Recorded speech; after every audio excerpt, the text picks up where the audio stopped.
takes sincere commitment to deal with the intricacies of nature and incorporate them into a space. And this guy has stayed genuinely steadfast in embracing naturally available materials for his architectural designs. One of my philosophies is that everything that God designed actually is already beautiful in any human being's eyes. And so that's basically stone, leaves, soil, wood, and so on and so forth. So as human beings, I think we're naturally programmed to find all of these things beautiful. And once we get, these natural materials and put it in the house or in any space for that matter, then we naturally, I guess, find it as beautiful aesthetically.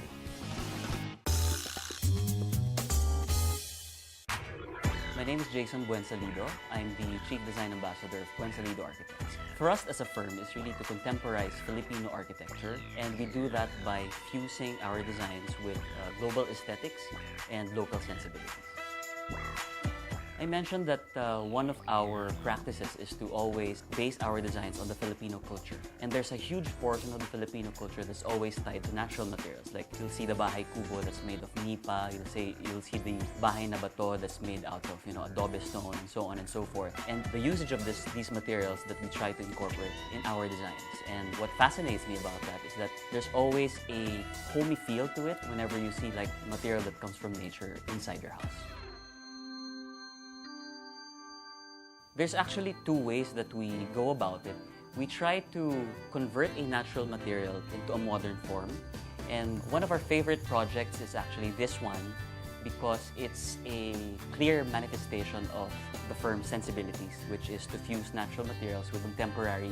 So we actually call it Project Banig.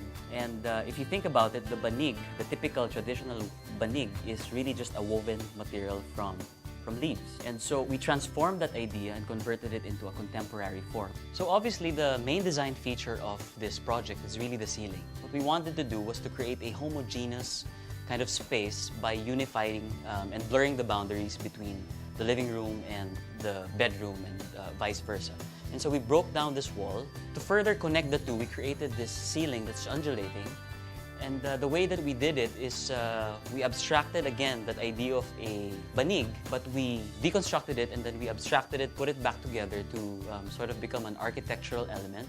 So from the ceiling, we brought it down to become the wall. It really resulted in something that looks like a cocoon. Some people actually call this a cocoon look, and we had fun doing this, although of course there were a lot of challenges, especially when it came to the build part.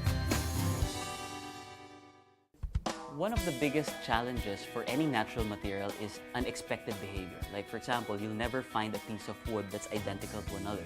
As a homeowner or as a client, for example, you have to come into terms with that anything natural can behave erratically. Like if you want a perfectly symmetrical stone floor, you'll never get that because that's actually the beauty of natural materials, that it varies from tile to tile or it varies from panel to panel, so on and so forth. But I think that's really the beauty of it because you know that it's authentically a natural material. And then, of course, to build anything that's curvilinear is very difficult. And so we cut it out into different planar segments, fused it together or wove everything together to come up with a ceiling that's pretty much like this. There's actually not a lot of need to over-decorate the space because the ceiling itself is the source of the beauty of the space itself.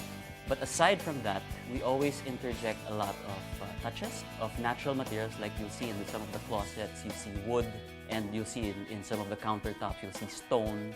And so only really touches because we combine it with concrete finishes, which is really a modern material. It's a distinct and clear example of how we fuse modern materials represented by the concrete and natural materials represented by the wood, the stone, and fusing it together into a singular space.